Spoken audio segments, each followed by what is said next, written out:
Hello everyone, welcome back to another video. Today I'll show you why is Notion AI not working 2026. If your Notion AI is not working, here are some common reasons. Server issues or outage. Sometimes Notion servers may be down or overloaded, causing the AI feature to stop working. Internet connection problem. A weak or unstable internet connection can prevent AI responses. Outdated app or browser. Older versions may not properly support AI features. Subscription or access issue. Notion AI may be a paid feature, so it won't work if your subscription is not active. Usage limits. Heavy usage can trigger temporary limits, stopping the AI. App glitches or bugs. Temporary software issues may prevent the AI from responding.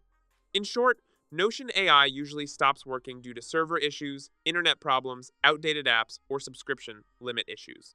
If the problem continues, update the app, log in again, or contact Notion support. If you found this video helpful, don't forget to like and subscribe. Thanks for watching.